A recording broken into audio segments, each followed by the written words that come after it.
ভাড়া বাড়িতে না নিজের কোনো স্বাধীনতা আছে, না নিজের কোনো ইচ্ছা মতো কোনো জায়গায় কিছু রাখতে পারবে। তারপরেও কিন্তু আনাচে কানাচে এখানে সেখানে সব জায়গাটা কিন্তু সুন্দর করে ঝাড় দিয়ে রাখতে হবে। ঝাড় দিয়ে কিন্তু সুন্দর করে রাখবে তুমি, কিন্তু কোনো জায়গায় মন মতো কিছু রাখতেও পারবে না, তোমরা ইউজ করতে পারবে না। কিন্তু সকাল বিকাল ঝাড় দিয়ে পরিষ্কার করে রাখতে হবে।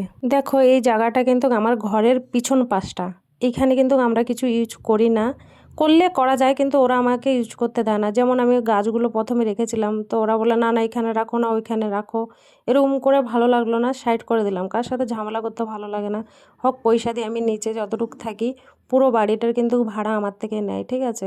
তারপরেও কিন্তু আমাকে এই জায়গাটাতে গাছ রাখতে দেয় না।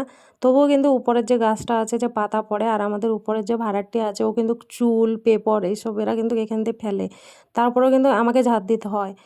একদিন না ঝাড় দিলে না তারপর দিন এসে বলবে এখানে কেন ঝাড় দাওনি। আমি কিছু বুঝলাম না জাতির কিসের ভেদভাদ। ওরা উপরে যে থাকে ওরা হচ্ছে ওদের জাতি, আমরা বাইরের জাতি, বাইরের জায়গার লোক, তার জন্য আমাদের উপরে বেশি অত্যাচারটা করে এখানের লোক। অথচ ওরা প্রত্যেকদিন স্নানও করে না, নিজের ঘর বাড়িটাও পরিষ্কার রাখে না। তবুও কিন্তু আমরা যত পরিষ্কার করে রাখি তারপরেও ওরা আমাদের উপরে বেশি অত্যাচারটা করে। ওরা স্নান করা বলো, পুজো বলো, ঘর বাড়ি ভালো করে পরিষ্কার বলো, ওই একটা দিনই করে, শুক্রবার। কিন্তু কিছু করার নেই, বাধ্যতে থাকা লাগে আমাদের। যেহেতু এখানে থেকে আমাদের পেট পোষে, তার জন্য আমাদের এখানে থাকা লেগে, ওদের কথা মতো আমাদের এখানে চলা লাগে। আমি বুঝলাম না কিসের এত জাতির ভেদভাদ। ওদের জাতির লোকেরাও কিন্তু ওদের জাতি ভাইদের কাছে ভাড়া থাকে, তাদেরকে কিন্তু অতটা কিছু বলতে পারে না, বাইরের জাতির লোকেদের আচ্ছা করে বলে।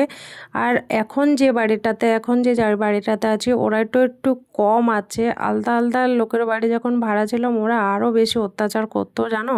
এই যে আমার পিছনে চৌকাঠগুলো রাখা আছে, ওগুলো কিন্তু ওদের এই চৌকাঠ।